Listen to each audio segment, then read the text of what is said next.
NFL free agency officially gets underway on March 10th, which is just 2 weeks away. And on today's show, we are going to look at some news on NFL free agency that impacts the Miami Dolphins, specifically at the offensive line.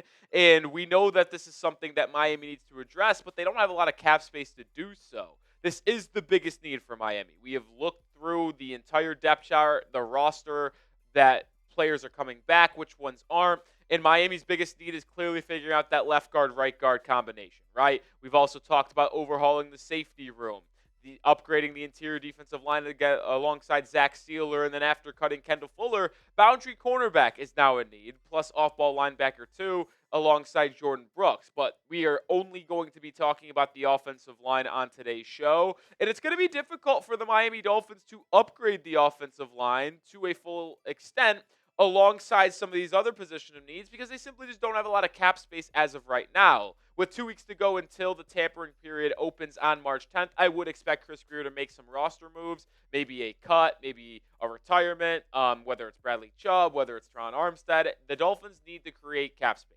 Contract restructures could happen as well. They currently are cap compliant, but their effective cap space, when you take into fact the signed draft picks that are already allotted, they're still technically in the negative, so they are going to have to create cap space. And coming up in just a second, we're going to talk about some conflicting news from ESPN regarding some free agent targets that the Dolphins were going to be interested in. Some good news, some bad news. We'll break it all down on this episode of Dolphins Today. But before we get into that, I do want to make sure you're subscribed, but you also have your notifications turned on. Why is it important to have your noties turned on? Well, we put out daily content, sometimes 2 videos a day, and this is NFL Combine Week. We will have clips from the NFL Combine. We will have Mike McDaniel's full NFL Combine interview on the channel tomorrow morning as well, plus weekly live shows on Tuesdays. We have 14.3% of our subscribers having their notifications turned on to all. Join the channel, but also make sure you have your notifications turned on so you don't miss any of our content because, boy, is it good. All right, let's get to the ESPN news on free agency now because they went through today in an article all offensive free agents. They didn't do defense yet. They just did offense. But they ranked each tier of NFL free agents and what their contract could look like in an annual average value per season in free agency. And we are only going to look at offensive line because, well, the Dolphins don't really need to worry too much about the running backs or wide receivers or tight ends at a high degree. But offensive line, well, that is a different story. And the only player in free agency that ESPN had as a Pro Bowl caliber starter was Trey Smith, the offensive lineman from Kansas City, who we talked about last week as well as a prediction from ESPN that Miami might go out and sign the all-pro type of guard. Now, they didn't label him as an all-pro in free agency, just a Pro Bowl caliber, but they also did predict that his kind of salary per season in free agency is going to be $24 million. That is just an egregious amount of money per season for an offensive guard. Fun fact, old friend of ours, Robert Hunt, signed the largest contract in free agency history for an offensive guard last season, getting a 5-year, $100 million deal with the Carolina Panthers. That's $20 million per season. Yeah, this is shattering it by $4 million per year. Trey Smith is an absolute beast, but let's be real here, folks. Based off Miami's cap situation, the need to get other roster holes filled as well through the draft and free agency, Miami simply will not be able to compete for Trey Smith if he is actually going to get $24 million per season. He might get the same amount of money as Robert Hunt on one less year, or he might get a 5-year, $123, $124 million contract. This is just an egregious amount of money. Trey Smith is one heck of a ball player, but Miami's just simply not going to be able to pursue Trey Smith when the floodgates are opened on March 10th, if that's going to be his price tag. I've said it before. It doesn't seem likely that the Dolphins will be able to get him due to the fact that teams like New England, Chicago, that are so desperate for offensive line help as well, they also have $125, $75 million in cap space. Miami only has $1 million. But even though we know what Trey Smith is likely going to get in NFL free agency on a yearly basis, let me know, do you think the Dolphins will still try to pursue Trey Smith? Not sign him, not get him, but will they at least pursue him still, even with that price tag type Y for yes or type N for no? I'll be honest, I don't think Trey Smith is someone the Dolphins are going to go after anymore. They might give Trey Smith's agent a call and say, yo, what's up? Like, what are your thoughts on potentially coming to Miami? And they'll be like, oh, I could go to Miami. Can y'all offer us $23, $24 million per season? Chris Grier's probably like, oh, we actually can't get that much money. And that will be the end of the call. So maybe there's going to be one phone call had to the agent, but I don't think it's going to be serious interest from the Dolphins just due to that large $24 million per season price tag Trey Smith might hold. And it's quite the bummer because I think he is the perfect fit for this Dolphins offensive line. He's been a 4-year starter in Kansas City. He's been ranked as a top 10 guard in all of football by Pro Football Focus each of the last 4 seasons, but specifically over the past 2 years, he's been utterly fantastic. And when you think about what Miami is looking for and an offensive lineman, you are looking for a zone run scheme type of guy. That is the system Miami runs up front. And Trey Smith is as good as anyone at the zone run blocking scheme. He is a top 10 overall run block graded player. But when you look at specifically zone, he's 11th in 2024, 21st in 2023. He is still good in the gap scheme as well, but that zone number is what intrigues me so well because it is just simply the perfect fit for the Miami Dolphins. It is. He is so good in that type of system. He's athletic. He can get to the second level. He can get to the boundary, get to the outside on these end arounds, on these sweeps. And it would be a perfect fit for Miami at right guard in between Austin Jackson and Aaron Brewer. But, as I mentioned multiple times on today's show, if he's going to come calling and requesting $24 million per season over 4 or 5 years, yeah, Miami's not going to be able to give that price tag with Tyreek Hill, Jalen Ramsey, Tua Tagovailoa, Bradley Chubb, Teron Armstead's contracts all on the books. It's not enough cap space, unfortunately, for the Dolphins to target Trey Smith. But we did say there was good and bad news on today's show. That was the bad. We're going to finish strong with the good news coming up here in just a second. But we are sponsored by Factor. I love Factor meals. I am always trying to eat right, eat healthy, and Factor meals allows me to do that. And it just makes it so easy. They optimize your nutrition, chef-made gourmet meals that make eating well easy. They're dietitian approved and ready to heat and eat in 2 minutes so you can feel right and feel great no matter what life throws at you. Factor arrives fresh and fully prepared, perfect for any active, busy lifestyle. With 40 options across 8 dietary preferences on the menu each week, it's easy to pick meals tailored to your goals. Choose from preferences like Calorie Smart, Protein Plus, or Keto.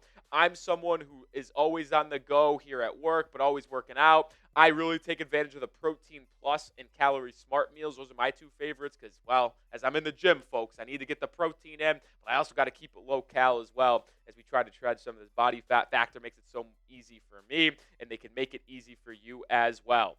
Eat smart with Factor. Get started at factormeals.com/factorpodcast and use code FACTORPODCAST to get 50% off your first box plus free shipping.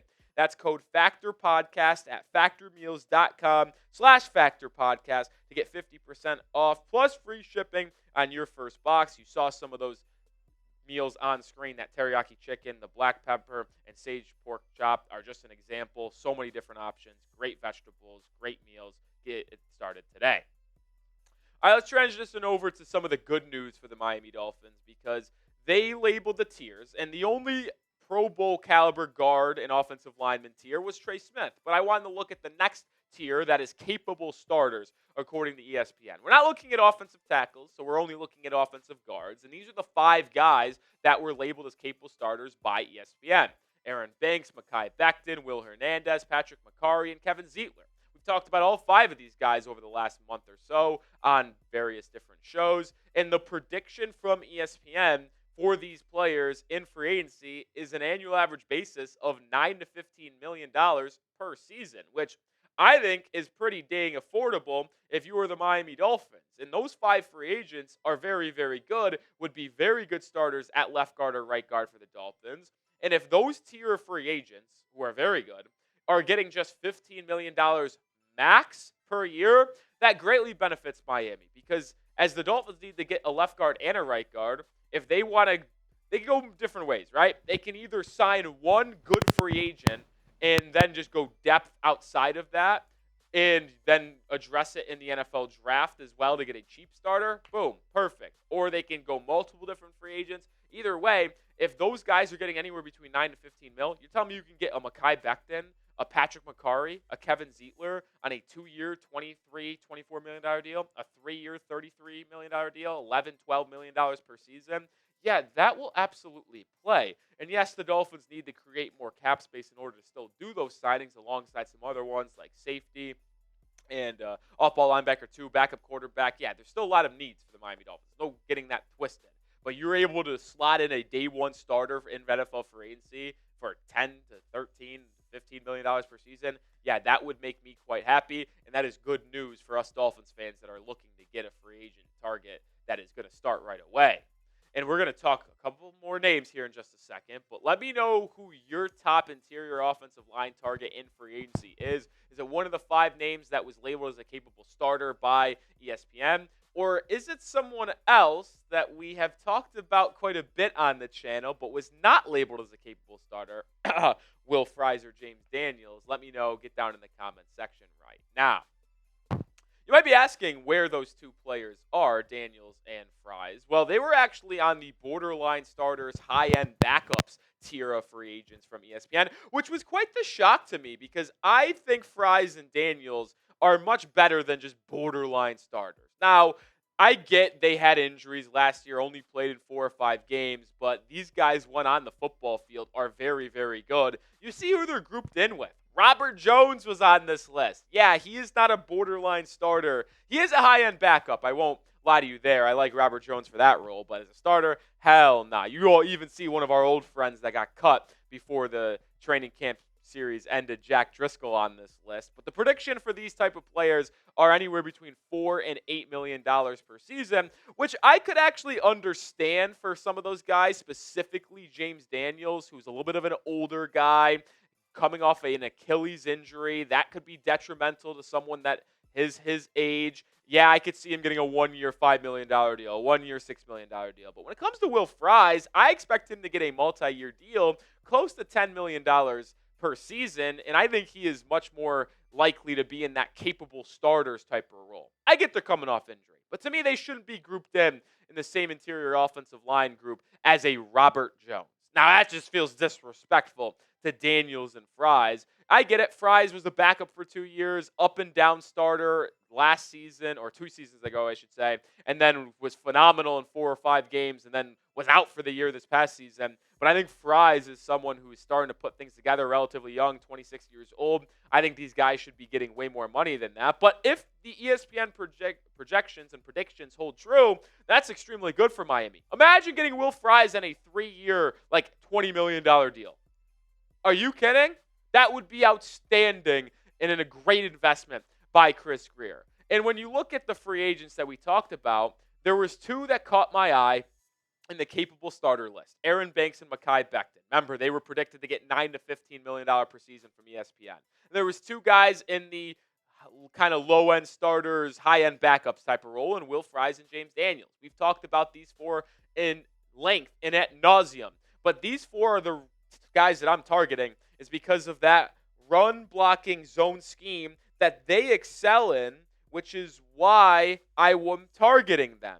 When they are run blocking, they are elite. I mean, yes, it was only 100 run blocking snaps apiece this past season, but they rank number 1 and number 2 according to PFF in the zone run blocking scheme.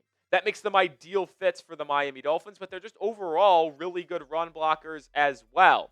Mekhi Becton and Aaron Banks can get the job done too, but to me, I think if you can sign one of Banks or Becton, and then pair that up with one of Fries and Daniels, and then still draft an interior offensive lineman as a long-term play in depth option in the 2nd, 3rd, 4th round, that's one hell of a good offseason at the offensive line. If we go into the NFL season next year fully healthy with one of Armstead Paul at left tackle, let's just say Fries at left guard, Brewer at center, one of Banks and Becton at right guard, and Austin Jackson at right tackle, and then with a couple depth pieces on rookie contracts and cheap free agents, I think you can't complain about that whatsoever. I would be very ecstatic with that offensive line considering what Miami is working with this offseason. So, Chris Grier, make it happen. Get it done.